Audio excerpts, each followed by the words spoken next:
Whenever you are starting something new, remember this phrase: nerve cells that fire together, wire together. I bet you heard that from people like Dr. Joe Dispenza, especially Dr. Joe Dispenza, because he talks about that a lot. Even in this book, Breaking the Habit of Being Yourself, even in his lectures, you will always hear him saying, nerve cells that fire together, wire together. This is Hibb's law. Nerve cells that fire together, wire together.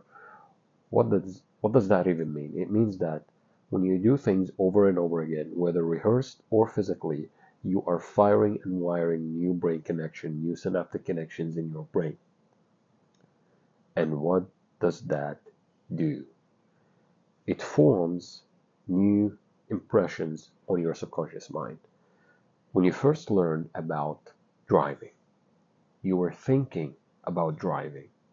So you are activating the neocortex, the frontal lobe of your brain. You are thinking about it. You are fantasizing about it. You are thinking and feeling about this. By adding the doing of it, so you do it once and twice, you gain the feeling of it. So it becomes more activated to the limbic brain, in the middle of the brain. So first, the neocortex. Second, the limbic brain. So this is about doing and feeling the thing that you thought about. And then it becomes so natural that it becomes a habitual thing in the subconscious, in the cerebellum. So you can rehearse something in your mind over and over and over and over again until your body feels as it did it already, like it's done. This is why you hear people, since the dawn of human nature, like telling you, hey, take care of your thoughts. Be careful what you think and what you feel. Monitor your state of being. And I'm not telling you to be hypervigilant. And I'm not obfuscating things.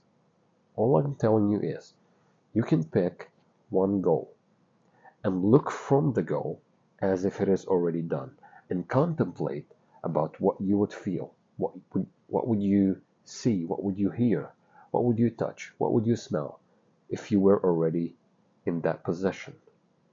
And do it over and over again to the point that it feels so natural to you, to the point that you feel like you don't need to do it anymore because it's embedded in you now. It's embedded in your subconscious mind. Let me drop some gospel on you right now. 95% of your day-to-day activities are determined by your unconscious mind, your subconscious mind. Only 5% only. Only 5, believe it or not. 5% of your day-to-day activities are only by your conscious mind. Think about that. So, what would we do?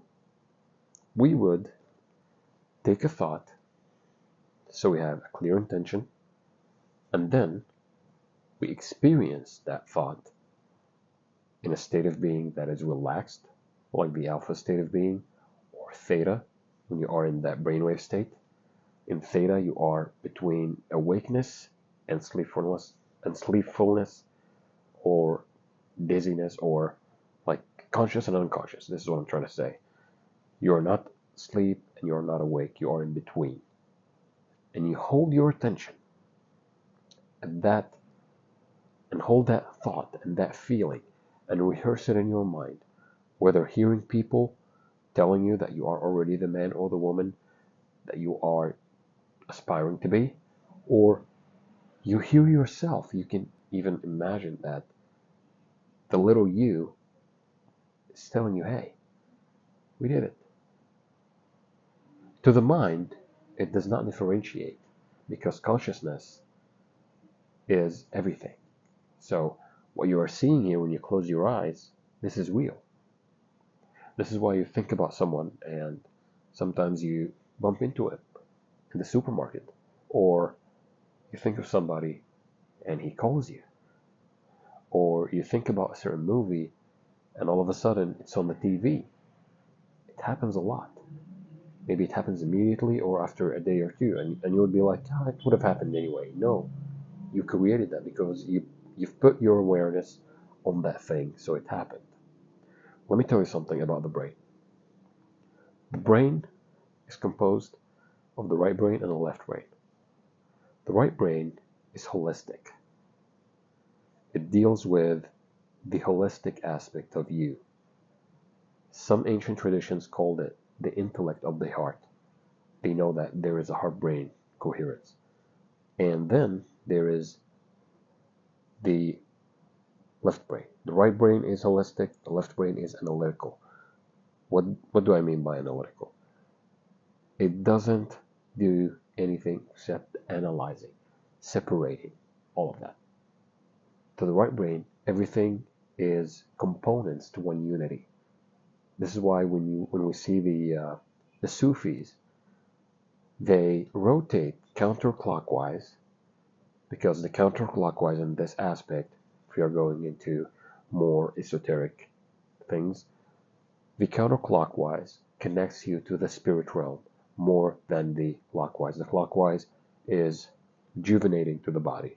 The counterclockwise makes you the physical is a bit tired and the spiritual is getting higher. This is what we see in the pilgrimage in Mecca, for example. People are rotating around the Kaaba 7 times. 7 times is a number of connection. It carries a quality, a wave quality called the horizontal negative green, which is penetrative. This is a whole different conversation. Maybe we'll do that. If you want to know about that, just comment down below and you can see that glimpse of it in my ebook, link in the description. But if we're talking about that, we are accessing the right brain. We are accessing the right brain. Why? Because the right brain is the subconscious mind. That's it. The right brain, subconscious mind, is connected to the superconscious mind. In a way, you are connected to God through that aspect or the right brain mode of perception. So what we're doing here, you can pick one thought, one goal, and then start to think about it. That's first. Thinking about it. Contemplate about it. You'll start to get images. You'll start to imagine that you're hearing things. Do that as much as you want. And then, when you pick that one imaginary scene or one imaginary scenario, you get into alpha or theta brainwave state by relaxing, completely relaxing your body, your muscles, every single nerve in your body, and then you rehearse that over and over again. Naturally, you'll get the feeling that you are experiencing that. Experience it until you feel like you are straining yourself or you are doing too much to keep that feeling alive. Then you know that you need to stop, because the subconscious mind doesn't like to force things into it. And go about your day. Every time you think about it, just feel the gratitude that you experienced that. Do that for fun. Do that for fun as an experiment, as Dr. George Dispenza talks about it. I was about to say Dr. George. So, whatever. I want you to do that, and I want you to comment down below if you are already doing that. Alright? So, do that today, and you will find things accelerating in different ways. Start with, with something small. Alright? Peace.